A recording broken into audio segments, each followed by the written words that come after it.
ప్రేమ నమ్మకమైన మా ప్రియ పరలోకపు తండ్రి, అత్యున్నతమైన ఘనమైన మహోన్నతమైన పరిశుద్ధమైన నీ నామమును బట్టి ఈ ఉదయకాల సమయంలో నీకు స్తుతులు స్తోత్రములు అర్పిస్తుంటున్నాను. నీ ప్రణాళికలో మీరు ఏర్పాటు చేసిన ఈ గొప్ప రక్షణ కార్యమును బట్టి మేమందరము ఈ రీతిగా ఈ సమయంలో సమావేశమై ఉన్నాము. ముఖ్యంగా ఈ యొక్క కాన్ఫరెన్స్, ప్యాప్ కాన్ఫరెన్స్ బిడ్డలందరినీ మీరు ఆయా ప్రాంతాల నుండి ఇక్కడకు నడిపించారు. మంచి వాతావరణము కలిగిన ప్రదేశానికి ప్రశాంతముగా నీ సన్నిధిలో నీతో సహవాసములో గడుపుటకు మరి యొక్క అవకాశమును మీరు మాకు దయచేసినందుకై నీకు వందనాలు. మరలా నీ యొక్క బిడ్డలను చూసే ఈ గొప్ప అవకాశాన్ని నాకు కూడా దయచేశారు. నిజమే ప్రభా, నీలోనే మేము సంతోషించగలము, నిన్ను బట్టే మేము జీవించగలము, జీవించుచున్నాము అనే ఒక నమ్మకము మాలో ఉన్నందుకై నీకు వందనాలు స్తోత్రాలు. ప్రభా, దీని వెనుక ఉన్న ప్రియ బిడ్డలందరిని బట్టి మరి ఈ యొక్క కాన్ఫరెన్స్ సక్సెస్ఫుల్గా విజయవంతముగా జరిపించుటకు మీరు ఏర్పాటు చేసుకున్న నీ యొక్క బిడ్డలను బట్టి నీకు వందనాలు ప్రభా. మరి ఈ ఉదయకాల సమయంలో మరి దీని యొక్క అంశము ఇవాంజలిజం, సువార్త పరిచర్య, సువార్తను ప్రకటించడము, సవర్తీకరణ లేక ఇవాంజలైజేషన్, అలాగే ఉజ్జీవము, రివైవల్, వీటన్నిటిని బట్టి మేము నేను స్తుతిస్తున్నాం. నీ లేఖన భాగములో నుండి మేము ధ్యానించి వాటిని గైకొనుటకు నీ యొక్క పరిశుద్ధాత్మ సహాయమును మా అందరకు దయచేయవలసిందని ఇప్పటి వరకు పాటల ద్వారా మీరు మహిమ పొంది ఉన్నారు. మరి ఇంకా తదుపరి సెషన్స్లోనూ, సాయంత్రము డివోషన్స్లోనూ, రేపు ఉదయం అంతా మీరు మాతో ఉండి నడిపించవలసిందని నిన్ను స్తుతిస్తూ ఈ యొక్క ప్రార్థన మా రక్షకుడు ప్రియకుమారుడైన యేసుక్రీస్తు నామను బట్టే స్తుతించి ప్రార్థించి వేడుకుంటున్నాము తండ్రి, ఆమేన్. మరోసారి అందరికీ ప్రభు పేరిట వందనాలు. మిమ్మల్ందరినీ చూడటం చాలా సంతోషము. చాలామందిని అంటే చూస్తున్నాను, అంటే పాత ముఖాలు, కొన్ని క్రొత్త ముఖాలు కూడా ఉన్నాయి. వీళ్ళందరినీ చూడటం చాలా సంతోషము.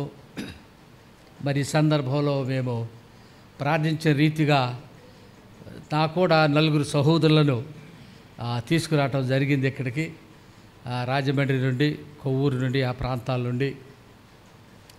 వారు కూడా వచ్చి చక్కగా మీతో అనగా ఈ కాన్ఫరెన్స్లో పాల్గొని మంచి సహవాసాన్ని, ముఖ్యంగా వాక్యాన్ని బాగా ధ్యానించే విషయంలో ఇంకా ఎక్కువగా ప్రభువునకు సమీపముగా లేక లేఖనాలను బాగా పరిశీలించి పరిశోధించి మరి వారు గైకొనలాగున మరి దేవుడు వారి ఇక్కడ నడిపించారు. అందును బట్టి మేము సంతోషిస్తున్నాము. మరి ఈరోజు మనకు ఇవ్వబడిన అంశము సువార్త లేక ఇవాంజలిజం, అంటే గాస్పల్ అని మనం చెప్పుకుంటాం. సువార్తీకరణ ఇవన్నీ మన పదాలు వాడుతూ ఉంటాము. అయితే ఇవాంజలిజం అనగానే జనరల్గా మన అందరికీ తెలిసిన విషయమే, సువార్తను ప్రకటించడమే, లేక మరి ప్రజలను కలవటము, వారికి యేసు ప్రభువారి గురించి సువార్త అనగా గుడ్ న్యూస్ అందించడం, అది సువార్త పరిచర్య. Work of the gospel of Jesus Christ మనందరి బాధ్యత. సువార్త పరిచర్య చేయటం అనేది ప్రభు యొక్క సువార్తను, గుడ్ న్యూస్ని అందరికీ చేయాలనేది మన బాధ్యత. అందువల్లనే ప్రభువు తన శిష్యులకు చివరిగా అనగా ఆయన పరలోకమునకు ఆరోహణమయ్యే సందర్భంలో తన శిష్యుల మధ్యలో నుండి ఆయన పైకి కొనుక్కోబడిన సమయంలో ఆయన పలికిన మాటలు మనం సువార్తలలో చివరి అధ్యాయాల్లో చూస్తాం. ఉదాహరణకు మత్తయి సువార్త 28వ అధ్యాయము 18 నుండి 20 వచనాల వరకు మనం చదువుతాం. మీరు సర్వలోకమునికి వెళ్ళి సర్వ సృష్టికి మీరు సువార్తను ప్రకటించుడి. గనుక సువార్త అనేది ఎక్కడ జరుగుతుందనంటే అది వెలుపట, అంటే లోకములో, చర్చిలో కాదు. సువార్త ఎక్కడ చేయాలి? నువ్వు ఎప్పుడైనా చేయొచ్చు. In season, out of season, సమయమందును అసమయమందును నీవు ప్రయాసపడమన్నాడు పౌలు. ఎవరికి ఈ మాటలు చెప్పాడండి? సమయమందును అసమయమందును నీవు పరిచర్య చేయాలి అని అంటే ఎప్పుడు పడితే అప్పుడు వెళ్ళి చేయమని కాదు దాని అర్థం. అర్ధరాత్రి తలుపు కొట్టి దేవుడు నాకు చెప్పాడు నీకు సువార్త చెప్తాను వింటావా అని కాదు. సువార్త చెప్పే అవకాశాలు వస్తున్నప్పుడు నీవు ఎప్పుడైనా రెడీగా ఉండాలి, అవైలబుల్గా నీవు ఉండాలి. నీ సువార్త అనేది ప్రొఫెషన్ కాదు, టీచింగ్ ప్రొఫెషను, లేకపోతే ఒక డాక్టర్గా నీవు ఒక ప్రొఫెషన్లో నువ్వు ఉంటే నువ్వు బోర్డు పెట్టేస్తావు, దయచేసి నన్ను 3 నుంచి 4 గంటలు డిస్టర్బ్ చేయకండి అని నువ్వు బోర్డు పెట్టుకుంటావు. అయితే ఇదేమిటంటే ఇది లైఫ్ స్టైల్ అన్నమాట. అది ఇట్స్ నాట్ ఏ ప్రొఫెషన్. ఏదో కొద్దిసేపు చేసేసి నా డ్యూటీ అయిపోయింది, నా టీచింగ్ అయిపోయిందని చెప్పేది కాదు ఇది. ప్రభు మనకి ఏం చెప్పాడు అంటే it should become a life style to you అనగా నీలో అది కలిసిపోవాలి, నీవు ఇతరులతో ఐడెంటిఫై అవ్వాలి. అలాగా పరిచర్య చేయమని ప్రభు చెప్పాడు. అది అవైలబిలిటీ అంటే సువార్త చెప్పే అవకాశాలు యొద్దకు వచ్చినప్పుడు సమయమందును అసమయమందును నీవు సిద్ధంగా ఉండి నువ్వు వెళ్ళాలి. అది ప్రభువు మనకు నేర్పాడు. తర్వాత సువార్త బయట జరగాలి. బయట అంటే ఎక్కడండి? లోకములోనికి వెళ్ళాలన్నమాట. లోకములోనికి వెళ్ళినప్పుడు మనం చెప్పవలసింది ఏంటంటే సువార్త అంటే యేసు క్రీస్తు వారి గురించిన సువార్త మనము ప్రకటించాలి. అదే గాస్పల్. సూచక క్రియలు పరిచర్య కాదు ఇది. ఇప్పుడు జనం అందరూ ఏం పనులు చేస్తున్నారంటే సువార్త చెప్పటం రాక ఏం చెబుతున్నారు అంటే సూచక క్రియలు పరిచర్య. సూచక క్రియల మీద పడిపోయారు జనం, అద్భుతాల మీద పడిపోయారు. మహత్కార్యాలు చేస్తాడు, అద్భుతాలు చేస్తాడు, సూచక్రియలు చేస్తాడు యేసు ప్రభు అని చెబుతున్నారు. కానీ యేసు ప్రభుని గురించి చెప్పటం లేదు. మీకు అర్థమై ఉండాలి కదండి. చూసారా సాతానుడు ఎటు మలిచాడు వీళ్ళని? ఎక్కువ మెజారిటీ సూచక క్రియలు. దేవుని నమ్ముకుంటే నీకు అది జరుగుతుంది, నీకు ఇది జరుగుతుంది, నీ రోగాలు పోతాయి, నీకు అభివృద్ధి జరుగుతుంది, నీవు గొప్పవాడివైపోతావు, ఇప్పుడు ఉన్నట్లు నీవు ఉండవు, ఏదో ఎక్కడికో నువ్వు వెళ్ళిపోతావు అని చెప్పేది సువార్త కాదండి. అది సువార్త కాదది. మరి ఏంటది? అది వేరొక సువార్త, అది మరి ఒక సువార్త. అసలు సువార్తను చెరిపే సువార్త చెప్పేవాళ్ళు ఎక్కువైపోయారు. సువార్త అంటే బయట జరగాలి, అది మన లైఫ్ స్టైల్ అయిపోవాలి, అవకాశాలన్నిటినీ మనం వాడుకోవాలి. నువ్వు అర్ధరాత్రి వెళ్ళిపోయి చెప్పటం కాదు, ఉన్న అవకాశాలన్నిటినీ వాడుకుంటున్నావా లేదా అన్నదే ప్రశ్న. ఒక విశ్వాసిగా, దేవుని నమ్మిన బిడ్డవుగా దేవుడు నీకు ఇచ్చిన అవకాశాలన్నిటినీ వాడుకొని నీవు సువార్త పరిచర్య చేయాలి. అదొకటి. తర్వాత బయట అంటే మరి చర్చి లోపల ఏం చేయాలి?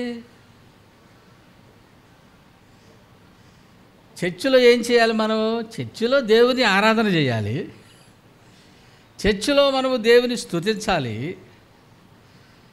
చర్చిలో ఉపదేశాన్ని పొందాలి. దాన్నే టీచింగ్ అంటారు. ఉపదేశం అని అంటే ఒక దైవజనుడు, ఒక సేవకుడు విశ్వాసులను ఎలా నడిపించాలి అంటే వాళ్ళను ఉపదేశము అనగా దేవుని వాక్యాలు అంటే ప్రభువు ఆయన ఏ ఏ సంగతులు చెప్పాడో వాటిని సంఘ సభ్యులకు బోధించాలి. సువార్త బయటికి వెళ్ళి చేయమన్నాడు. తర్వాత నేను ఏ ఏ సంగతులను నేను మీకు బోధించానో వాటిని మీరు బోధించాలి. ఎక్కడది? చర్చిలో, అనగా నీ యొక్క సంఘములో.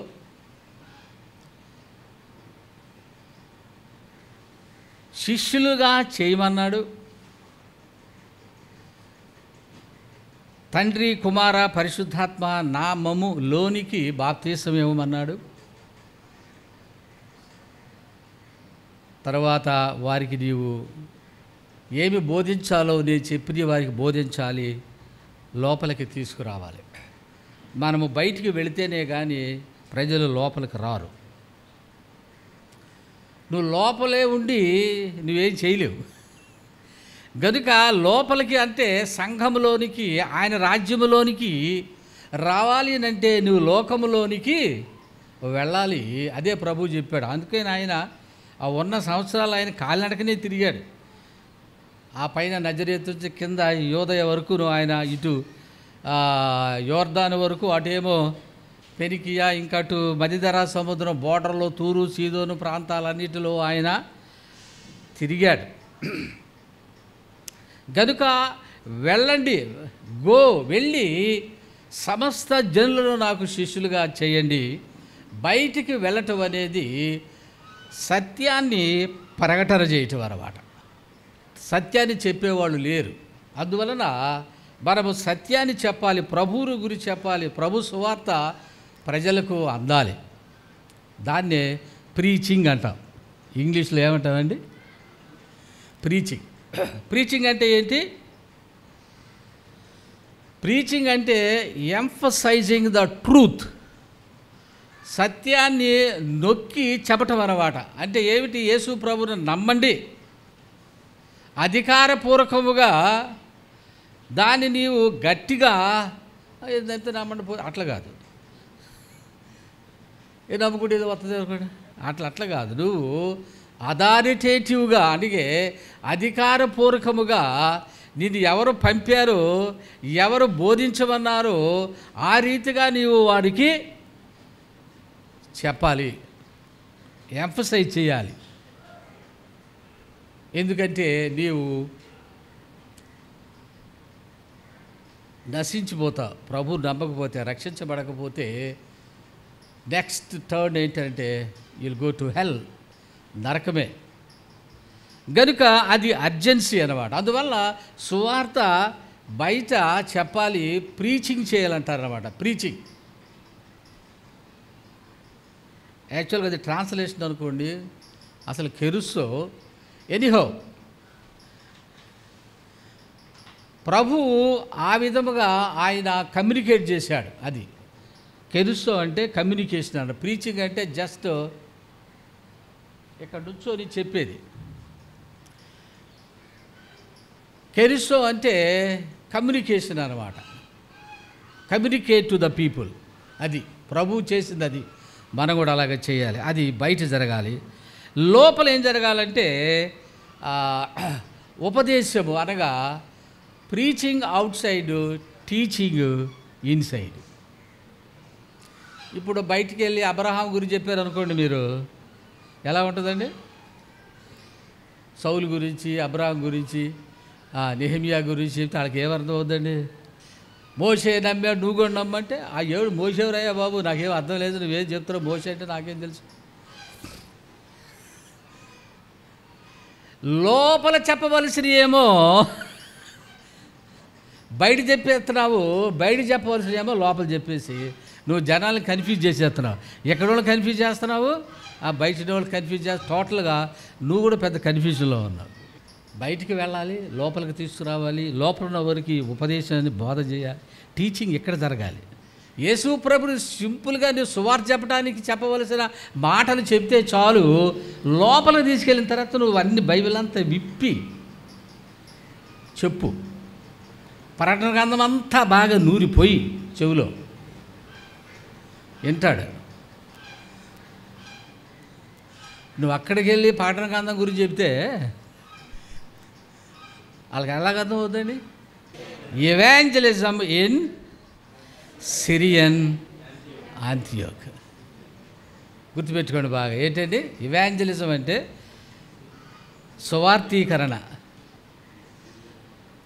ఎక్కడ జరిగిందనంటే ప్రారంభంలో ఎక్కడ జరిగిందో తెలుసా? అంత్యకులో జరిగింది. సువార్త పరిచర్య.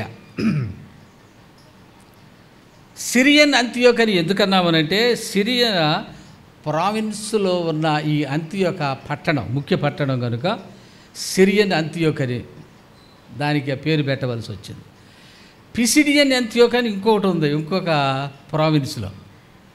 ఇది సిరియన్ ప్రావిన్స్లో, ప్రావిన్స్ అంటే మళ్ళీ కూడా చెప్తాను, అది కొత్త మాట అనుకోకండి, అది ఒక దేశం.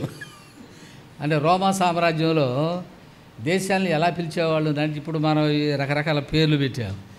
ఇండియా, పాకిస్తాన్, బంగ్లాదేశ్. అట్లు వాళ్ళు Asian province, Syrian province, Phrygia province, Pamphylian province, Pontus, Cappadocia, ఇవన్నీ కూడా ఏషియా, మైసియా, పంపూలియా, ఇవన్నీ ఏంటంటే రోమా సామ్రాజ్యంలో ఉన్న అప్పుడు ఆ కాలంలో మొదటి శతాబ్దములో ఉన్న సందర్భంలో ఉన్న ఈ యొక్క ఆ దేశాల పేర్లు, ప్రాంగణాల పేర్లు, లేకపోతే ప్రాంతాల పేర్లు మీరు ఏదైనా అనుకోండి. సిరియా అనే ఒక పెద్ద ఒక ప్రావిన్స్లో దేశంలో అంతియోక్ అనే ఒక పట్టణం. ఇది చాలా పెద్ద పట్టణం. ఎందుకు చెప్తున్నాను అంటే యెరూషలేములో సంఘము ప్రారంభించబడింది. అసలు first birth place of the church అంటే చర్చి మొట్టమొదటి ఎక్కడ పుట్టింది అని అంటే యెరూషలేములోనే, మేడగదిలో. అపోస్తల కార్యగ్రంథం 2వ అధ్యాయం తెలుసు కదండి అది. తర్వాత మరి అక్కడ పుట్టింది కానీ మొట్టమొదట అన్యులు ఉన్న సంఘము ఎక్కడ ప్రారంభమైందనంటే అంతియోకులో. ఎక్కడ ప్రారంభమైందండి? సిరియన్ అంతియోక్ అని పేరు పెట్టాను నేను. అంటే సిరియన్ ప్రావిన్స్లో అంతియోక మహా పెద్ద పట్టణం అన్న ఆ రోజుల్లో. అంతియోకాన్ అంటే అది వ్యక్తి పేరు. అంతియోకస్ అనే ఒక ఆయన ఎవరో కాదు, అలెగ్జాండర్ ది గ్రేట్ అని ఒక ఆయన ఉన్నాడు కదా, మనకు తెలుసు చరిత్రలో కదండి. ఆయన యొక్క జనరల్ ఆయన. ఈ అంత్యోకస్ అయిన జనరల్, ఆ జనరల్ కొడుకు ఒక ఓడరేవు పేరు పెట్టాడు, సెలూకస్ అని. దాన్ని సెలూకియా అంటారు. తెలుసుకోవాలి, ఇదే సువార్త ప్రారంభం అక్కడే జరిగింది చెబుతున్నారు మీకు.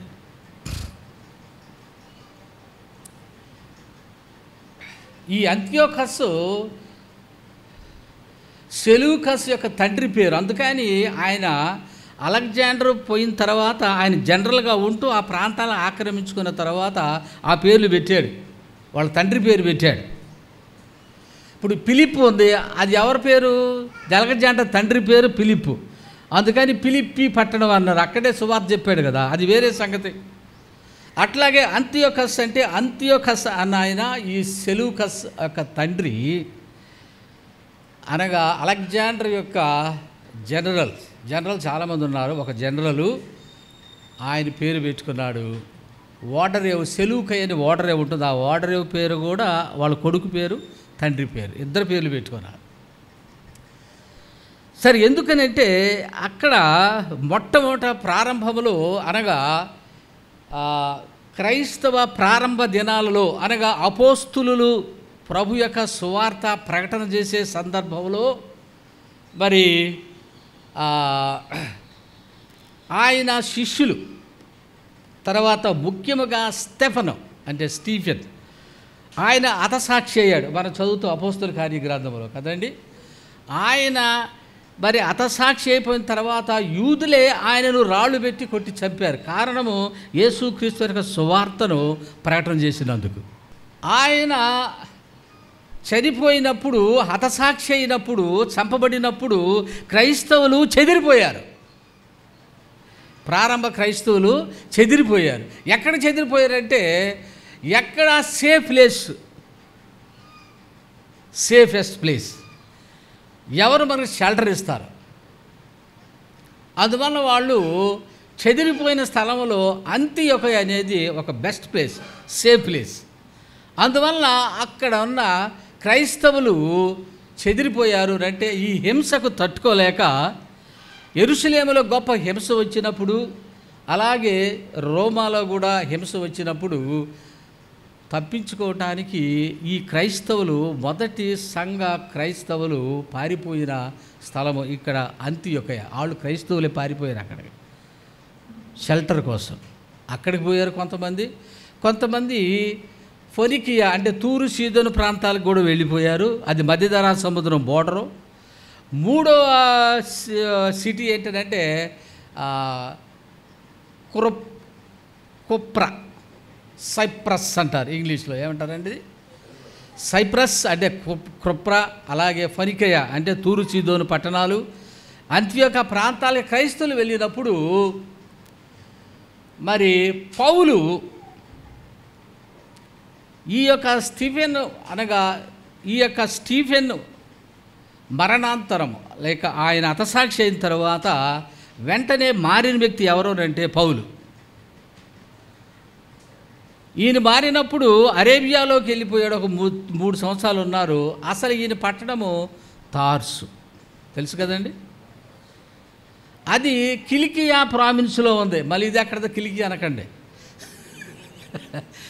ఆయన ఉన్న దేశం పేరే కిలికియా.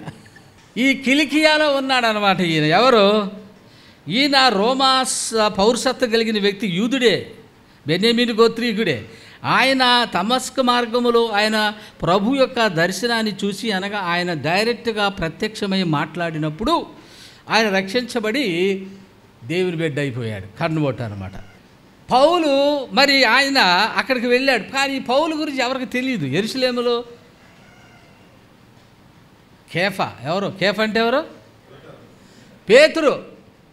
అదే పీటర్, ఇంగ్లీష్లో పీటర్ అంటారు, తెలుగులో పేతురు అంటారు. ఆయన ప్రభు పెడితే కేఫా పెట్టాడు. ఈ బైబిల్ చదవాలి, లేకపోతే మీకు ఎన్ని అర్థమవు. ఇంకా ఎవరున్నారు అక్కడ? యోహాను గారు ఉన్నారు యెరూషలేములో. ఇంకెవరున్నారు? యోహాను తర్వాత అలా తమ్ముడు అన్నయ్య యాకోబు ఉన్నాడు. సరేనా? పేతురుడు పోయి అందరి కూడా అక్కడే ఉంటాడు. తర్వాత మరి యోధా ఉన్నాడు. యెరూషలేములో వీళ్ళందరూ ఉన్నారు. ఎవరు ఇప్పుడు నేను చెప్పాను లిస్టు. అక్కడ సంఘం ప్రారంభించబడింది. అంత్యొకలో అన్యులు ప్లస్ అంటే ఈ అన్యులు ఎప్పుడు మారారు అంటే ఇందాక చెప్పాను కదా మీకు నేను, పర్సిక్యూషన్ అంటే హింస జరిగింది. స్టెఫను తర్వాత అక్కడికి చెదిరిపోయిన వారు అక్కడ స్థానికులకు సువార్తను ప్రకటన చేశారన్నమాట. అది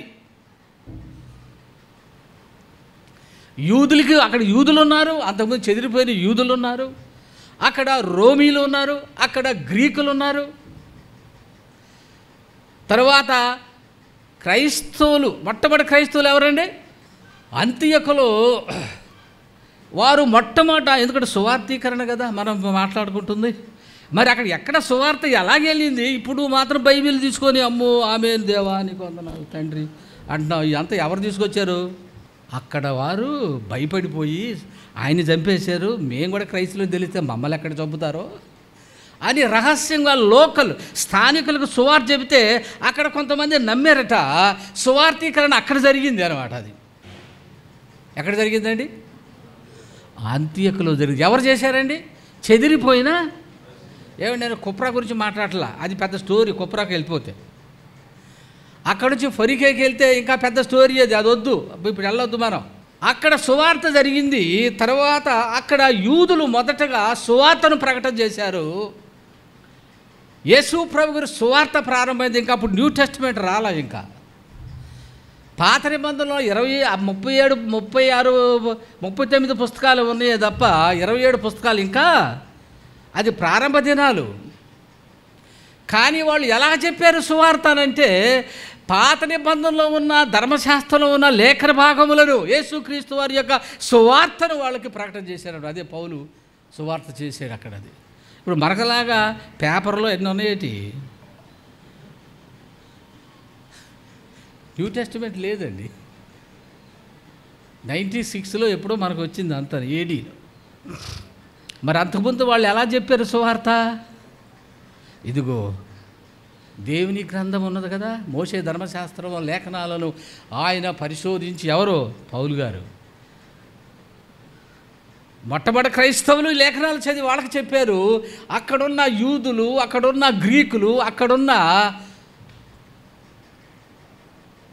అన్యులు అందరూ సంఘముగా మారి సంఘముగా వాళ్ళు కూర్చబడ్డారు. మొట్టమొదటి క్రైస్తవులు 11:6లో ఏమి రాయబడి ఉందనంటే మొట్టమొదటి శిష్యులు ఏమని పిలువబడ్డారు? అసలు మొట్టమొదటి అక్కడికి వెళ్ళింది. మరి ఇక్కడ యెరూషలేములో ఏమి జరుగుతుందంటే వీళ్ళందరూ యూదులు కదా, వీళ్ళు కొద్దిగా కష్టమే, యూదులతోటి సమస్య. అంత ఫ్రీగా మూవ్ అవ్వట్లేదు వాళ్ళతో. అక్కడ జెంటైల్స్ అందరూ యేసుక్రీస్తు వారిని నమ్మారు కదా. ఎక్కడ? అంత్యొకలో. ఇది వాళ్ళు కూడా వచ్చేస్తున్నారా? ఎవరు? అయ్యో బాబా తలకాయ పోటండి వాళ్ళందరూ. వాళ్ళు ఎవరో రోమీలను, వాళ్ళు మీసాలు, వాళ్ళ వ్యవహారం, వాళ్ళు గ్రీకులు, వాళ్ళ అవతారం, వాళ్ళ డ్రస్సు, వరే బాబు వాళ్ళకే మనకి ఎలా కుదురుద్దండి? వాళ్ళందరూ దేవుని ప్రజలు కాదా? నువ్వు ఒక్కడవేనేటి? నువ్వు ఒక్కడవే పుట్టుకొచ్చావా? ఆదాం నుంచి రాలేదు వీళ్ళందరూ, నోహ నుంచి రాలేదు వీళ్ళందరూ. ఏం చదివావు? బైబిల్ ఏం చదివావు నువ్వు? నీకు రాదు. ఆది కాండంలోనే ఉంది కదా అంతా. మరి ఏం లేఖనాలు చదివావు? పౌలు గారు చదివారు, అందుకే నేను కామ్ అయిపోయాడు. అక్కడ ఏం జరిగిందండి? వీళ్ళందరూ సువార్త చెప్పేసరికి అక్కడ సంఘం ఏర్పడి అక్కడ మొట్టమొదటి క్రైస్తవులని పిలువబడ్డారు. ఎవరండి? శిష్యులు. శిష్యులు అంటే ఎవరు? వాళ్ళు రోమీలు అయి ఉండవచ్చు, గ్రీకులు అయి ఉండవచ్చు, యూదుల్లో నుంచి మారినవచ్చు. యూదుల్లో నుంచి బయట అన్యులు యూదుల్లోకి మారిన వాళ్ళు ఉండరు. అది మళ్ళీ అదొక తెగ. ఎవరు? రోమీలను, గ్రీకులు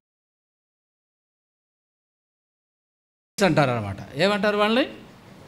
ప్రోసలైట్స్ అంటారనమాట. ఆ ప్రోసలైట్స్ కూడా క్రీస్తుని నమ్మారనమాట. సో ప్రోసలైట్స్ అంటే ఎవరు? యోధా మతాన్ని పుచ్చుకొని, అంటే యోధా మతాన్ని పుచ్చుకున్నవారు వారు కూడా క్రీస్తుని నమ్మారు, రోమీలు నమ్మారు, గ్రీకులు నమ్మారు, యూదులు నమ్మారు. అందువలన అది అన్య జనాంగములతో కూడిన సంఘం అయిపోయింది. అది అంత్యోక సంఘం. దాని సమీపంలోనే ఉన్నాడు ఎవరో, పౌలు, కిలికియా తార్సువాడైనా. ఆయన రక్షించబడిన తర్వాత 3 ఏండ్లు ఎక్కడున్నాడో తెలుసా? ఆయన అరేబియాలో. 10 సంవత్సరాలు ఎక్కడున్నాడో తెలుసా? తార్సులో ఉన్నాడు. 10 సంవత్సరాలు ఏం చేస్తున్నాడో తెలుసా? కిలికియాలోను, తార్సులోను, సిరియా ఉత్తర ప్రాంతం అంతా కూడా ఆయన సువార్త ప్రకటిస్తున్నాడు. ఎన్ని బైబిల్లో ఉన్నాయి అంటారా ఏంటి? అనకండి, అన్నీ ఉన్నాయి. ఒకటి బొట్టు అన్నీ వచ్చేస్తాయి మొత్తం A to Z ఉన్నాయి, అన్నీ ఉన్నాయి. ఒక సెంటెన్స్ చాలు, ఒక్క సెంటెన్స్ చాలు. పౌలు అక్కడ ఉన్న తర్వాత ఆయన ఇంకా అంత్యోకు రాలేదు. ఈ యొక్క అంత్యోక సంఘము గురించి నేను చెబుతున్నాను. అదే మొట్టమొదటిగా అన్యుల సంఘము యెరూషలేము వారు విన్నారట. ఏమని విన్నారనంటే అంత్యోక సంఘములో క్రైస్తవులు సంఘముగా కూడుకుంటున్నారట, మారుతున్నారట, ప్రభువుని నమ్మారట అని వినగానే అప్పుడు వాళ్ళు ఏం చేశారంటే బర్నబాను పంపారు అక్కడికి వెళ్ళిన తర్వాత ఆయనకి విషయం అర్థమైపోయింది. ఏంటంటే అంతకుముందు పౌలు గురించి విన్నాడు. ఈయన మరలా తార్సు వెళ్ళి పౌలును తీసుకొని వచ్చాడట. పౌలును తీసుకొని వచ్చేసి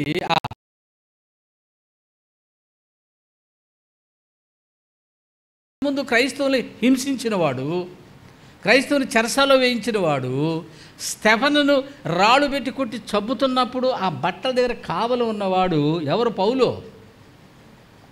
బెన్యమీను గోత్రంలో ఉన్నవాడు, 8వ ఏట సున్నతి పొందినవాడు, మరి గమలియేలు పాదాల దగ్గర లేఖనాలను బాగా చదివినవాడు, మరి అరమిక్ భాష వచ్చినవాడు, హిబ్రీ భాష వచ్చినవాడు, గ్రీకు భాష వచ్చినవాడు, రోమన్ భాష వచ్చినవాడు. అందుకని కొరింథీయుల సంఘం వాళ్ళతో రాస్తూ నేను మీ అందరికంటే ఎక్కువగా భాషలతో నేను మాట్లాడగలను వీళ్ళు అనుకుంటున్నారు. వీళ్ళు ఏమనుకుంటున్నాడు? ఈయన మనకంటే మించి మాట్లాడతాడు అన్నాడు. నీకు బుర్ర కొత్త పోయింది. ఆయన అంటుంది ఏంటనంటే నాకు అరమిక్ వచ్చు, నాకు ఇది నేను అసలే హెబ్రీని, నా భాష హెబ్రీ భాష. అరమిక్ హెబ్రీ రెండు ఒకటి, తమిళ్ మలయాళం లాగా దగ్గరగా ఉంటాయి. చూసారా? మరి మరాఠీ హిందీ ఎలా ఉంటుంది అట్లాగా ఈ లాంగ్వేజెస్ దగ్గరగా ఉండేసరి పౌలుకి అన్ని భాషల్లో ఆయన నేను మీకంటే ఎక్కువగా భాషల్లో మాట్లాడాను. ఇంకేమంది పౌలు గారు భాషలో మాట్లాడుతున్నాడు, మనం కూడా మాట్లాడదామా? క్లియర్ అయిపోయింది అక్కడ. ఎందుకంటే మీకంటే ఏంటంటే మీకు అసలు ఒకటి కూడా రాదు,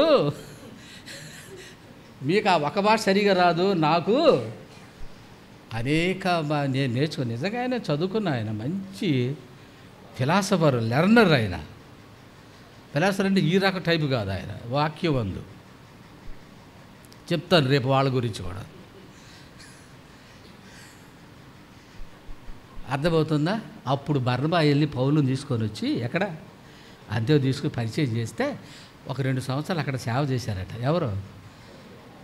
పౌలు రాగానే బలం వచ్చేది. ఈయనేమో యూదుడు, వాళ్ళేమో అన్యులు, వాళ్ళే ప్రోత్సహించు అంతా మొత్తం అందరూ కూడాను అక్కడ మన పుస్తకాల్లో చదువుతాం కదా, వాళ్ళందరూ లిస్ట్ ఉంటుంది అక్కడ. ఎవరెవరి పేర్లు, ఆఫ్రికోళ్ళ పేర్లు, అంత్యోకుల పేర్లు, యూదుల పేర్లు అనేవాడి. చూడండి, చదవండి మీ ఇంటికి వెళ్ళిన తర్వాత. అక్కడ మొట్టమొదట ఏం ప్రారంభమైందనంటే సంఘం ప్రారంభమైంది. తర్వాత ఫారిన్ మిషన్స్. ఇంకోటి ఏంటంటే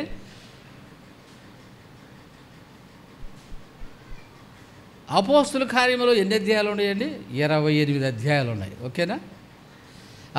ఈ అధ్యాయాల్లో మనకి ఏం కనపడుతుందనంటే సువార్త పరిచర్య కనపడుతుంది.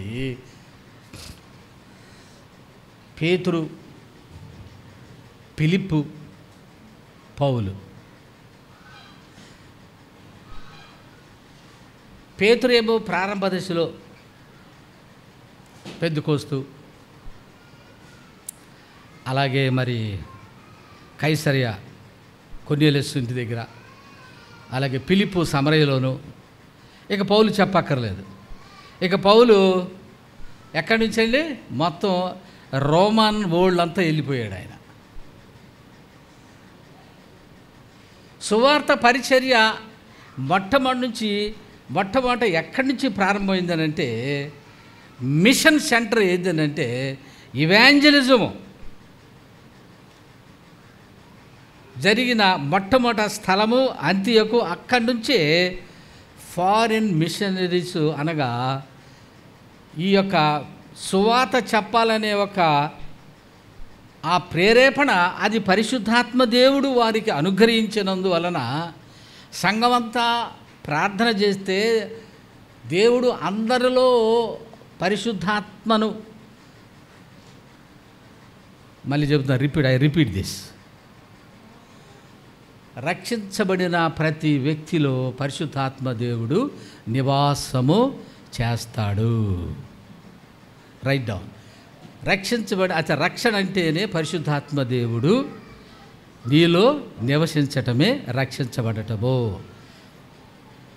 వేరేగా ఏదో నువ్వు పొందటం కాదు. ఆ రోజు వాళ్ళందరినీ ఏకత్వముతోటి, ఏక మనస్సుతోటి, ఏకభావముతోటి అందరూ కలిసి సంఘముగా ఏర్పడి, ఇదిగో ఎవరిని మనము ఈ సువార్త పని కొరకు పంపాలి అనే ఆ నడిపింపును చేసింది ఎవరోనంటే అందరిలో ఉన్న పరిశుద్ధాత్మ. నీళ్ళు ఒక్కలో ఉండటం కాదు, అందరిలో ఉన్న ఆయన. అంటే రక్షించబడిన వారందరిలో ఉంటాడు అన్నమాట. అది ఆయన వాళ్ళందరినీ నడిపించాడు. ఎలా నడిపించాడే? ఒకే భావముతోటి. ఏంటి ఆ భావం అంటే, సువార్త అందాలి. ఎక్కడ అందాలి అని అంటే, ఇక్కడ యెరూషలేములో పర్వాలేదు, అది అంతియొకలో పర్వాలేదు, ఈ రోమన్ వరల్డ్ అంటే ఈ అన్య జనాంగాలకు మధ్యకి సువార్త వెళ్ళాలి. అదనమాట. అది దాని కొరకు అన్నమాట వాడు ప్రేరేపించబడింది. పరిశుద్ధాత్మ దేవుడు అందరిలో ఉన్నవాడు అనమాట. అంటే రక్షించబడని వారిలో ఉండరు.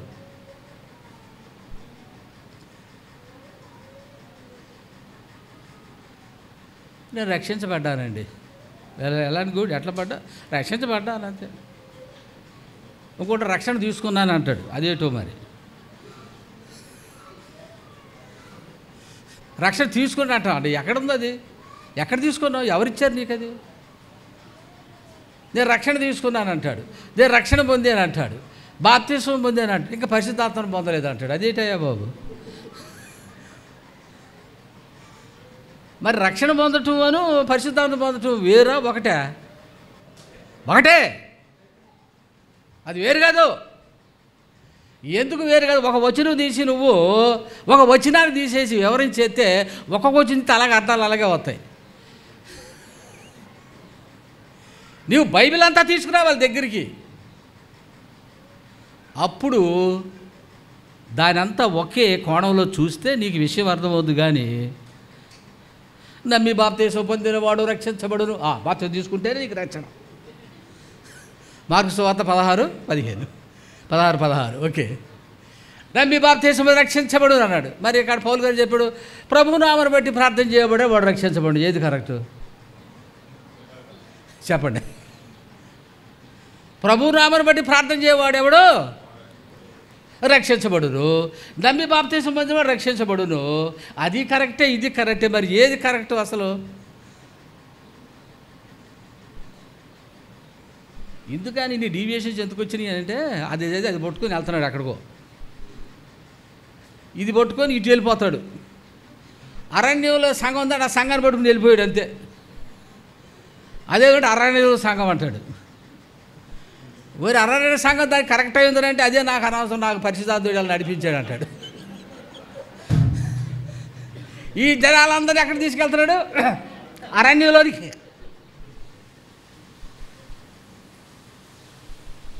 ఒక విషయం చెప్తాను నేను, వింటున్నారు అందరూ?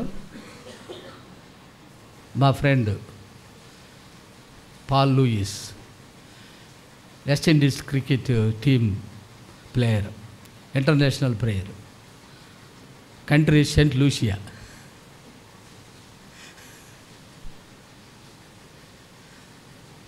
రెండు 2017 సంవత్సరంలో వెస్ట్ ఇండీస్ కంట్రీస్ని నేను దర్శించాను. ఎందుకు చెప్తున్నారంటే అది ఆయన ఏమన్నా ఒక మాట అన్నాడు, నాకు ఆశ్చర్యం వేసింది. Vijay, I want to tell you one thing. నేను అన్నాను, చెప్పండి అన్నాను. The church was hijacked. ఏంటండి? Church was hijacked. హైజాక్ అనే పదం ఎక్కడ వాడారు అసలు? 2 టవర్లు పడగొట్టడానికి WTC టవర్లో 4 సిటీస్లో వాళ్ళు ప్లాన్ చేశారట. ఒక వ్యక్తి ప్లాన్ చేశాడు, అతని ఆలోచన ఇంకొక అతనికి ఇచ్చాడు. నా పేర్లు చెప్పను, నాకు తెలుసు అందరూ, ఎందుకు అనవసరం నా పేర్లు చెప్పుకోకూడదు. అతనికి ఐడియా ఇస్తే అదే దుస్తుల ఆలోచన చొప్పున నడవక, అది చాలు. అక్కడ ఆల్రెడీ చెప్పేశాడు కదా దావీదు గారు. ఇక ఆలోచన తీసుకున్నారన్నమాట వీళ్ళు. దుస్తుల ఆలోచన తీసుకొని దాన్ని మొత్తం పడగొట్టేసి ఏమంటారంటే అంత గొప్పగా చేశాడు. నరుని చెడుతనము భూమి మీద, ఇదే గొప్పగా, అదే మరి 3 ఏళ్ళు చచ్చిపోతే గొప్ప. చూసి ఆ క్రికెట్ ప్లేయర్ అన్నాడు, హైజాక్ చేయటం ఏంటంటే వెళ్ళవలసిన స్థలానికి వెళ్ళనివాడు. అప్పుడు ఆ WTC టవర్స్, ఆ విమానాలు వేరే ప్రాంతానికి వెళ్ళాలి, అటు వెస్ట్ వైపు వెళ్ళాలి. కానీ వీళ్ళు దారి మళ్ళించారు. 4 మొత్తానికి విమానాలు, 4లో 2 వేరే అయిపోయి 2 మాత్రము ఈ WTC టవర్లు కొట్టేశారు, హైజాక్ చేశారన్నమాట. మొత్తం పోయారు. ఆ 2 టవర్లు పోయి లోపల 18 మంది పోయారు. ఈ టెర్రరిస్టులు పోయిన 4, 2, 3 పోయారు. ఎక్కడికి పోయారండి అందరూ? చెప్పరేంటి, ఎక్కడికి వెళ్ళారు అందరూ? అమ్మ గట్టిగా చెప్పు. Very good. అదే జరుగుతుంది ఇప్పుడు, హైజాక్, చర్చ్ హైజాక్. నువ్వు ఎక్కడ తీసుకెళ్తున్నావు వీళ్ళందరినీ? Where are you taking them? వాళ్ళు పరలోకాన్ని తీసుకెళ్తున్నావా, గమ్యస్థలాన్ని తీసుకెళ్తున్నావా? నువ్వు కూడా వాళ్ళతో కలిసి అందరు కలిసి దాంట్లోకి వెళ్తున్నారా? Yes really brother, you are right, you said very very correctly, very good, very good. నిజమే, హైజాక్ చేయబడింది. ఎందుకనంటే సువార్త సేవ ఎవరో తక్కువ మంది చేస్తున్నారు. ఎవరు చేయట్లేదు కదా, తక్కువ మంది చేస్తున్నారు. సంఘము హైజాక్ చేయబడింది కనుక అది ఎక్కడికి వెళ్తే దారి మళ్ళించేసారు అనమాట. అందరు దారి మళ్ళించేసేసారు. నాకు 3,000 మంది వస్తున్నారు, 5,000 మంది వస్తున్నారు, 10,000 మంది వస్తున్నారు, 1,00,000 మంది వస్తున్నారు. వీళ్ళందరూ తీసుకెళ్ళి బంగాళాఖాతంలో కలిపేస్తారు. ఎక్కడండి? నువ్వు కూడా అక్కడే గలుగుతావు, వీళ్ళందరూ కూడా అక్కడే. అంతే, రక్షణ కాదది.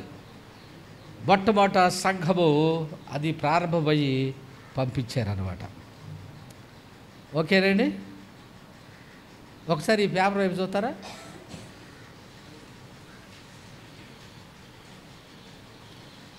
నౌ ఫస్ట్ ఏంటన్నా నౌ అంటక్య.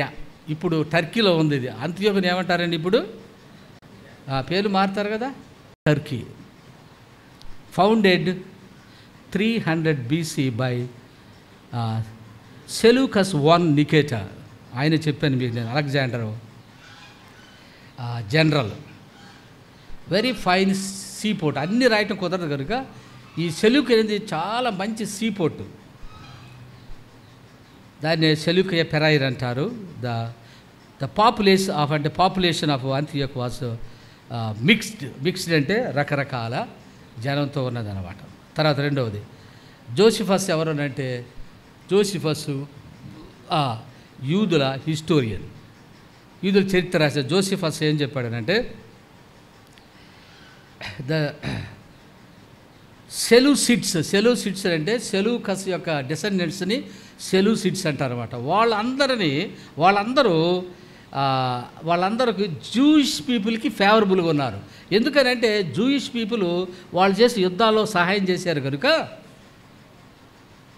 ఎవరు యూదులకి అదే పని, వాళ్ళు మంచి యుద్ధ శూరులు. వాళ్ళు వీళ్ళకి సహాయం చేస్తే వీళ్ళకి సిటిజన్షిప్ ఇచ్చేసేసి వీళ్ళకి అందరికీ ఫ్రీడమ్ ఇచ్చేసారు అనమాట. అది అందువలన అక్కడ సువార్త అంతటా చాలా బాగా జరిగిందనమాట. ఎందుకంటే అలెగ్జాండర్ ది గ్రేట్ యూదులకు చాలా ఫేవరబుల్, గొప్ప గొప్పలు ఫేవరబుల్గానే ఉంటారు.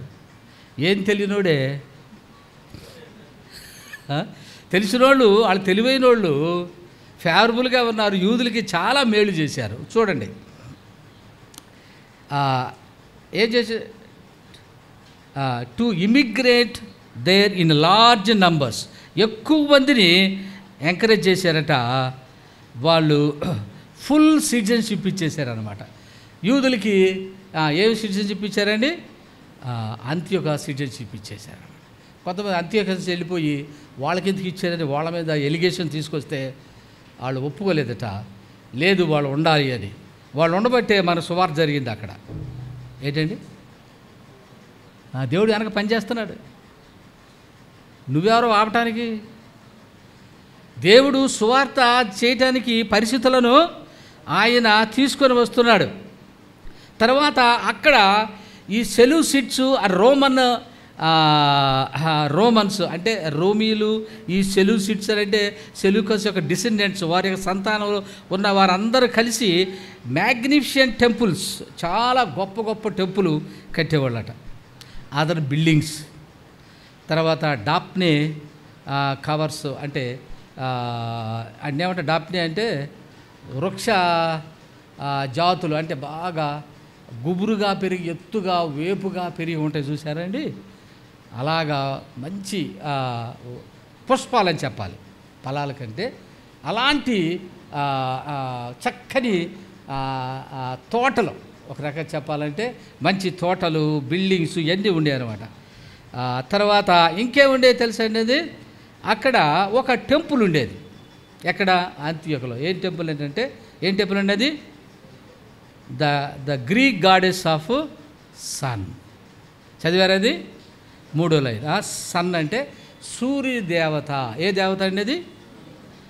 అది ఆ సూర్య దేవతను పూజించేవారు, సూర్యుని దేవుడుగా పూజించేవారు అంత్యకులో ఉన్నారు. అది గ్రీక్ కల్చర్లో, వాళ్ళ సంస్కృతిలో దాన్ని వాళ్ళు ఆ సూర్యుని పూజించేవాళ్ళు అనమాట. అది మన దేశంలో కూడా పూజిస్తున్నారు. మన దేశమే తీసిపోలేదు వాళ్ళకంటే.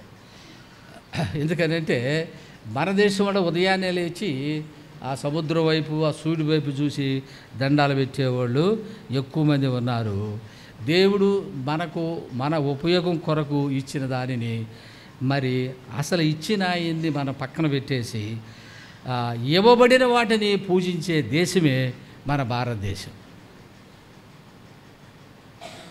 ఇచ్చిన ఆయన పక్కన పెట్టేసి ఏమి ఇచ్చాడో వాటిని పూజించుకుని అదే దేవుడని చెప్పుకోవటమే మన దేశ సంస్కృతి. వాళ్ళు ఏమంటారంటే ఇది మా నమ్మకం అంటారు. సరిపోయిందండి. బంగారం కొనేటప్పుడు అది ఇస్తే దాన్ని తీసుకెళ్ళి గీకి ఏంటది ఇదే కాదా మరి అక్కడ నమ్మవే మరి అక్కడ నమ్మడం. బ్యాంకు దగ్గరికి వెళ్ళి ఆయన ఒక ఒక ఒక 50,000 కట్టించాడు అనుకోండి, 500 నోటు. ఆయన మిషన్లో పెట్టి చేసేసి 500 చేతికిస్తే లెక్కెట్ట బయటికి తీసుకున్న తర్వాత ఎవరిని? పక్కవాడిని. ఆయన నువ్వు లెక్కెట్టు. ఆయన అంటే లెక్క పెట్టా వాడు పోద్దేవరా. ఒరే నువ్వు ఎంత జాగ్రత్త పడతావురా, ఏది డబ్బుల దగ్గరను, బంగారం దగ్గర, తిండి దగ్గర, మరి దేవుడి దగ్గర లేదు అంత జాగ్రత్త. ఇది తెలుసుకోవద్దా నువ్వు? మా నమ్మకం అండి. నీ నమ్మకమా? తర్వాత ఇంకోటి ఏంటంటే ఇక్కడ జరిగేది ఇంకోటి ఏంటంటేనండి, where orgiastic rites were celebrated in the name of religion, the bad moral tone. Orgiastic rites అంటే ఏంటంటే చిత్తుగా తాగటం అంటారు దాన్ని, మామూలుగా తాగటం కాదు. మామూలు తాగుతారు, పడుకుంటారు ఇంట్లో. కొంతమంది ఎలా తాగుతారంటే చిత్తుగా తాగేసి డైరేజ్లో పడిపోతారు అన్నమాట. ఈ బ్యాచ్ వేరు, వీళ్ళతో సాటి ఎవరు రారు. ఎందుకనంటే వాళ్ళు తాగి లోపలుంటే వీళ్ళు తాగేసి వీళ్ళు పోయి ఎత్తుకొచ్చుకోవాలి ఎక్కడ పడ్డాడో అని. ఈ రిలీజియస్ వాటిల్లో కూడా ఎక్కువగా తాగుతారండి. అది అందుకనే ఈ పూజలు, ఈ గొడవలు, ఈ సంబరాలు, ఈ ఊపుడులు, ఈ గెంతులు. ఏంటండి ఎవరండి వాళ్ళు? సన్ గాడ్ ముందు, ఈ దేవతల ముందు వీళ్ళందరూ ఏం చేస్తారట?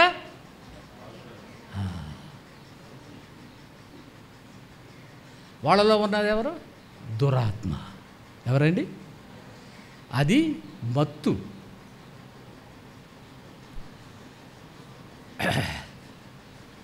మరి నువ్వెలా చేస్తున్నావు? చర్చిలో అలా ఊగుతున్నావు నువ్వు? ఊగేసేసి పరిశుద్ధాత్మ దేవుడు అని చెప్పేస్తున్నావా? చెప్పగలగా. ఆయన అల్లరకర్తగాడు, చాలా సమాధానంగా ఉంటాడు. ఒక పిన్నీస్ కింద పడితే శబ్దం ఎలా రాదో ఆయన ఉంటే నీలో ఉంటే అంత నిశ్శబ్దంగా ఉంటావు నువ్వు. అంత నిశ్శబ్దంగా ఉంటావు నువ్వు నింపబడితే. అంత ధైర్యంగా ఉంటావు నువ్వు నింపబడితే. అంత బలంగా నీవు ఉంటావు. నీ విశ్వాసం అంత స్థిరంగా ఉంటుంది. అది పరిశుద్ధాత్మ దేవుడు నీలో నివసిస్తున్నాడు అంటే. అంతేగాని లేచి గంతులేటి కాదు. ఈ సోదరులు ఇక్కడ ఉన్నారు చూడు, వీళ్ళు చిత్తుగా బ్యాడ్ మోరల్ టోన్ అంటే ఏంటో తెలుసా అంటే సెంటెన్స్ అది. అసలు ఆ నైతిక విలువలు ఉండవు ఇక వాళ్ళ దగ్గర. అది ఏం చెప్పాలండి? సచ్ అట్ అంత్యోకులు ఏంటంటే బిగినింగ్ ఆఫ్ క్రిస్టియానిటీ ఎక్కడి నుంచే ప్రారంభం. ఎక్కడి నుంచి అండి? అంత్యోకు నుండే క్రిస్టియానిటీతో స్టార్ట్ అయిందనమాట. ఈ పర్సిక్యూషన్ సందర్భంలో 11 అపోస్తుల కార్యగ్రంథం 11:19 మనం చదువుతాం. అక్కడ యూదులకు మాత్రమే బోధించేవాళ్ళట అప్పుడు ప్రారంభంలో ఆ పరిస్థితుల్లో. తర్వాత later arrivals also evangelize to the Greek populace. తర్వాత లేటర్ అరైవల్స్ తర్వాత వచ్చిన వాళ్ళు కూడా సువార్త చెప్పడం జరిగింది. Paul and Barnabas preached in Antioch for a whole year. 1 సంవత్సరం అంతా కూడా పౌలు, బర్నబా ఎక్కడ వాడు? ఆయన ఏ దేశానికి చెందినవాడు ఆయన? అయ్యా గట్టిగా చెప్పాడు. సైప్రస్, కుప్రా. పౌలు కిలికియా, తార్స్ పట్టణం, కిలికియా దేశం. సో వాళ్ళు వచ్చి యెరూషలేముతో కనెక్షన్ ఉందన్నమాట. ఇంకా పౌలుకి యెరూషలేము కనెక్షన్ తర్వాత వస్తుంది. వాళ్ళు పంపుతారు ఇక్కడికి. ఈయన అక్కడ పంపారు. అక్కడ పోయిన తర్వాత అక్కడ సువార్త అందింది. మరి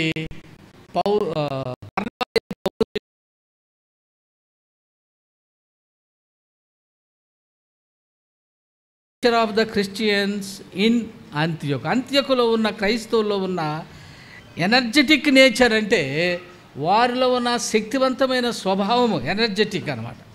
not lazy, not Luke warm, energetic nature. The first gentile church was founded, the birth place of Christian foreign machines. Acts 13 and 14 ఆ అధ్యాయాలు చదివితే the birth place of Christian foreign machines అంటే పౌలు దండయాత్రలన్నీ ఎక్కడి నుండి ప్రారంభమైందంటే యెరూషలేము నుంచి ప్రారంభం అవ్వాలి. అంత్యోకు నుండే ప్రారంభమైంది. యెరూషలేములో ఆయన్ని బంధించేశారు. అంత్యోకులో మరి మొట్టమొదటిగా సువార్త పరిచర్య. Paul and Barnabas and John Mark ఎవరు? ఈ బర్నబాసు యొక్క బంధువు అనమాట, కజిన్, యెరూషలేములో ఉంటాడనమాట. Set out from the sea port of Antioch. మొట్టమొదటిగా మరి వీళ్ళిద్దరూ పౌలు ముగ్గురు కలిసి సువార్త పరిచర్యకు ఆసియా ఖండానికి వెళ్ళారనమాట. తర్వాత మీకు నేను చెప్తాను ఆసియా ఖండంలో ఏం జరిగిందో. తర్వాత అక్కడ కూడా కొంత ప్రాబ్లం ఉన్నది. ఎక్కడండి? ఆ సంఘంలో ప్రాబ్లం ఏంటో తెలుసా అండి? అన్ని జనులైన వారు దేవుని నమ్మినప్పుడు, అంటే వాళ్ళు క్రైస్తవులు అయినప్పుడు సున్నతి పొందే విషయంలో, అనగా అన్యులు క్రీస్తును నమ్మిన వాళ్ళు సున్నతి పొందాలి అని కొంతమంది యూదులు వీళ్ళ మీద ఎలిగేషన్ తీసుకొచ్చారు. నువ్వు ఓకే యేసును నమ్ముకోవటంలో లేదు, కానీ నీవు మోషే నియమించి ధర్మశాస్త్రానికి సంబంధించిన సున్నతిని మీరు పొందాలి. 11:20 మనం చదువుతాం. Some of the refugees from the persecution over Stephen had taken the lead in preaching Antioch to Gentiles equally with Jews. యూదులు ఏ విధంగా అయితే సువార్త చెప్పారో వారితో సమానంగా వారికి తీసిపోకుండా అన్యులైన వారు కూడాను సువార్త మారిన వాళ్ళు, అన్యులైన నుంచి మారిన వారు సువార్త ప్రకటించినట్లుగా మనం చూస్తాం. తర్వాత సున్నతి విషయం వాడు తీసుకొచ్చిన, ఎందుకంటే యూదులకి అది ఆచారం కదండి. తర్వాత its evangelistic zeal afforded Antioch great status in the subsequent history of the church. సంఘ చరిత్రలో అంతియోక్ సంఘ చరిత్ర తర్వాత తెలిసింది ఏంటంటే అక్కడ చాలా పరిచర్య జరిగినట్లుగా మనం చూస్తాం. అది పరిచర్య జరిగేది. ఇక ఇండియాకు వస్తే different groups of people in India in general. సరే, మన భారతదేశానికి వద్దాం. ఇప్పుడు అంత అంత్యోక్ అయిపోయింది. ఇప్పుడు ఎక్కడికి రావాలి మనం? అది మన బ్యాక్గ్రౌండ్. ఓకే, తెలిసి ఎలా సేవ చేశారో. ఇక్కడికి వస్తే మనకి ఎవరున్నారంటే 3 రకాల జనం ఉన్నారండి. ఒకటి ఏది భారతదేశంలో సంగతి చెబుతున్నాను, 140 కోట్లలో ఉన్న వాళ్ళ సంగతి చెబుతున్నాను నేను. ఓకే, ప్రధానమంత్రి మొదలుకొని కింద ఉన్న పనిచేసేవారి దాకా వాళ్ళు 3 రకాలుగా మరి కొంతమంది మరి భక్తులు విడగొట్టారు. ఎట్లాగంటే philosophical Hindus, 2 mystical Hindus, 3 popular Hindus. మీ నోట్స్లో ఉంది, చదివారు కదా, దాన్ని కూడా ఎక్స్ప్లెనేషన్ ఇచ్చాను నేను. ఫిలాసఫికల్ హిందూస్ అంటే ఎడ్యుకేటెడ్ లెర్న్ అనమాట. మీరు సువార్త ఎవరికి చెప్పాలి అంటే ఎడ్యుకేటెడ్ బాగా చదవర్లకి మనం సువార్త చెప్పాలి కదండి. వాళ్ళకి చెప్పొద్దా? మరి ఎవరు చెప్పాలి సువార్త? మీరు మీకు వినేవాళ్ళకా ఏంటి? అక్కడికి వెళ్ళను నేను. అది యోనా చేశాడు ఆ పని. ఆ సూర్యుడు వెళ్ళిపోతే వాళ్ళు నన్ను చంపేస్తారు. వద్దు, నేను స్పెయిన్ వెళ్తా, హాయిగా అక్కడ పడుకుంటా, భోంచేస్తా అక్కడ. చూసారా దేవుడు ఏం నీకు పని చెప్పాడండి? ఆడదే నేను వెళ్ళను బాబోయ్. వాడు దుర్మార్గులు, వాళ్ళు నాశనం అయిపోవాలి, వాళ్ళు సువార్త అందకూడదు. ఇదే శిక్ష. ఆడ చెప్పకపోవటమే. దేవుడు చెప్పు వాళ్ళని మార్చమంటున్నాడు. చూడా, గాడ్స్ హార్ట్, ప్రేమ. ఓకేనా? సో అట్లాంటి ప్రేమను మనం కలిగి ఉండాలి. పేతురు వచ్చాడు, ప్రభా ఎవరు సువార్త చెప్పాలి? నేను సిలువేశారు కదా, వారికి కూడా చెప్పాలా? ముందు వాళ్ళకి చెప్పు, తర్వాత సమరయలోకి గలీలోకి వెళ్తుకొని, కానీ ముందు యెరూషలేము వాళ్ళకి, యోదయలో వాళ్ళకి చెప్పును. అది ఎవరు చెప్పాలండి? ముందు మీ ఇంట్లో చెబుతున్నావా నీవు? కష్టమే కదండి. బయట వాళ్ళు ఈజీగా వింటారు, ఇంట్లో వాళ్ళు అసలు వినరు. ఇంట్లో వాళ్ళు నీ మాట వినరు, నిన్ను చూస్తారు, నీ లైఫ్ చూస్తారు. నువ్వు వాళ్ళు చెప్పక్కర్లేదు, వాక్యాలు తీసి నేను చూసే మారిపోతారు వాళ్ళు, అంతవరకే. ఓకే, ఫిలాసఫికల్ హిందూస్ ఉన్నవారు క్రైస్తవ్యాన్ని వారి హిందూ మతం ద్వారా చూశారు కనుక వారికి రక్షణ దొరకలేదు. కళ్ళజోడు పెట్టుకుంటే ఎలా కనపడుతుందండి? గ్రీను అంతా అదే ఆ మతం అనేది తీయాలి. ఫిలాసఫికల్ అంటే గొప్ప గొప్పవాళ్ళు ఇండియన్ థింకర్స్ చాలామంది ఉన్నారు.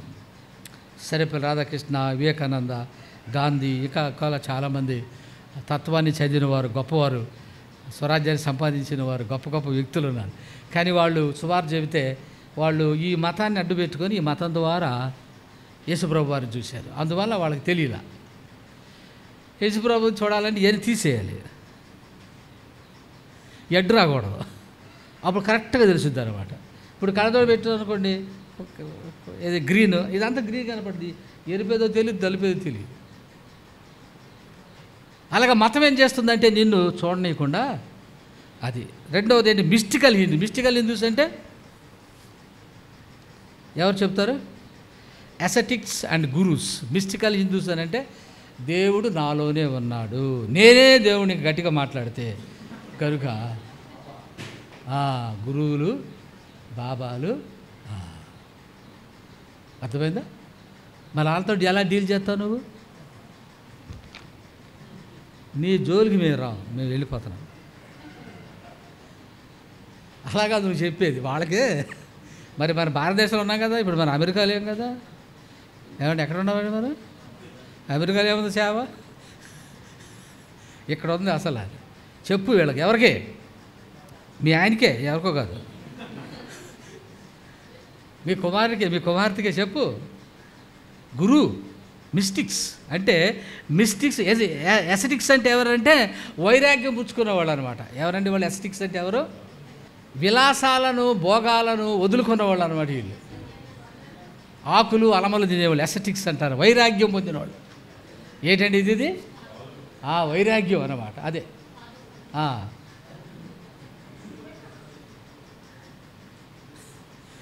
వాళ్ళు చెప్తావా నువ్వు? Can you tell them gospel about Jesus Christ? ఫిలాసఫర్స్కి, ఇంకెవరికండి? ఎసటిక్స్కి, గురూస్కి చెప్తావా నువ్వు? ఇవాంజలిజం వాళ్ళకి చెప్పగలవా? మూడవది ఏమిటి ఏంటంటే పాపులరు, వీళ్ళకి మాత్రం చెబుతావు మనం. ఎందుకో తెలుసు? భక్తి మూమెంట్. భక్తి మూమెంట్ అంటే కాసేపు ఈ భజన చేస్తారు, ఈ భజన మా భజనకి వెళ్తారు, మళ్ళీ దైపాలు ఇంకో భజన చేస్తారు. వీళ్ళు ఏమంటారు? భక్తి మూమెంట్ అంటే ఒక మూమెంట్. అలాగ వెళ్ళిపోతారు. నేను పేరు చెప్పరు, అసహ్యంగా ఉంటుంది. ఎందుకంటే ఇక్కడ మూమెంట్ అయిపోయిన తర్వాత ఇంకెక్కడ ఉందా చెప్ప, అక్కడ వెళ్ళమంటావా? ఏంటి ఎక్కడ కాదు, అక్కడైతే దొరుకుద్ది, అటు వెళ్ళదు, అక్కడికి వెళ్తాడు, అక్కడ భజన చేస్తాడు. ఆయన దగ్గర లేదంటాడు, మళ్ళీ వెళ్ళిపోతాడు. అట్లాగా భక్తి మూమెంటులో ఉన్న హిందూస్ చాలామంది, వాళ్ళకే సువార్త చెప్పగలుగుతున్నాం మనం. వాళ్ళకి ఏం దొరకటలేదు. అందుకని యేసుప్రభుని నమ్ముకో నాయన నువ్వు అంటే వస్తున్నాడు. ఏదో ప్రభుని నమ్ముకొని తర్వాత ఏదో మెల్లగా కింద మీద ఏదో అవగాహన చేసుకుని బైబిల్ చదువుకొని అమ్మాయి రక్షణ పొంది అంటాడు. ఇలాంటి ప్రజల్లో ఉన్నవాళ్ళనమాట. అందువలన ఇలాంటి ప్రజలతో మనం నివసిస్తున్నాము మన భారతదేశంలో. తరువాత మనకు డిఫరెంట్ అప్రోచెస్ కూడా ఉన్నాయి. ఎలాగ అప్రోచ్ అవ్వాలంటే మీకు జస్ట్ అలా ఇచ్చాను నేను కొన్ని 3 పద్ధతులు, డిఫరెంట్ అప్రోచెస్. ఎలాగంటే ఫ్రెండ్షిప్ అప్రోచ్ అంటే వాళ్ళతో స్నేహం మనం చేసుకొని ఫ్రెండ్లీగా మాట్లాడి వాళ్ళకి యేసుప్రభు సువార్త వాళ్ళకి చెప్పాలన్నమాట. తర్వాత ఫెల్ట్ నీడ్ అప్రోచ్, వాళ్ళ అవసరాన్ని చూసి అలాగ మనం సహాయం చేసి, అంటే అది ఇచ్చి మారుస్తున్నామని కాదు, అది వాళ్ళు అనుకుంటారు. మనం ఏంటంటే తన అవసరతను ఎరిగి అవసరతను మనం తీర్చి వారికి అది చెప్పటం వలన వాళ్ళు కూడా దేవుని తెలుసుకోవటానికి ముందుకు వస్తారు. తర్వాత హౌస్ చర్చ్ అప్రోచెస్. హౌస్ చర్చెస్లో ఉన్నవాళ్ళు అట్లాగా కుటుంబంగా వాళ్ళు వెళ్ళి వాళ్ళు దర్శించవచ్చు. ఆ రకంగా కూడా మనము సువార్త పరిచర్య జరుగుతుంది. కనుక ఇది మీ కొరకు ప్రిపేర్ చేయబడింది. Evangelism in Syria Antioch. ఎక్కడండి ఈ సువార్త? అంతియోక్ అంటే సిరియా ప్రావిన్స్లో ఉన్న అంతియోక పట్టణంలో పౌలు, బర్నబా, జాన్ మార్కు, అక్కడున్న వాళ్ళు క్రైస్తవులు మొట్టమొదట అన్నిలోంచి మారిన వారందరూ సువార్త పరిచర్యలో ఉన్నారు. అది ఓకేనా? మరి మన భారతదేశ పరిస్థితి ఏంటి? నీవు నేను ఉన్నాము. దేవుడు నన్ను ఆ రక్షణలోనికి తీసుకొని వచ్చాడు కనుక మన సువార్తను మనం ప్రకటన చేయాలి. ప్రభువా దేవా, మరి ఈ సమయాన్ని మీరు మాకు అనుగ్రహించినందుకై నీకు వందనాలు. మరి అంత్యొక అంటే సిరియన్ అంత్యొకలో పౌలు సువార్త ఎలాగ చేశాడు, ఆ యొక్క సువార్త అంటే ఏమిటో మరి అది బయట చెప్పాలని, అది లోపల ఉపదేశం ఇవ్వాలని, సత్యాన్ని బోధించాలని ప్రభా మాకు తెలియజేశారు నాయన. అలాగే అది ప్రతి ఒక్కరికి ఇవ్వబడిందనని, అది ఏదో ఒకరికి, అది ఏదో పాస్టర్కో లేకపోతే ఏదో ఒక ఇనిషియేటివ్గా కాదు, రక్షించబడిన ప్రతి ఒక్క వ్యక్తికి అది ఇవ్వబడిందని తెలుసుకునే సత్యాన్ని మాకు అనుగ్రహించినందుకై నీకు వందనాలు చెల్లిస్తూ యేసుక్రీస్తు నామమున యొక్క ప్రార్థన అడిగి వేడుకొనిచున్నాము తండ్రి. ఆమేన్. ఆమేన్.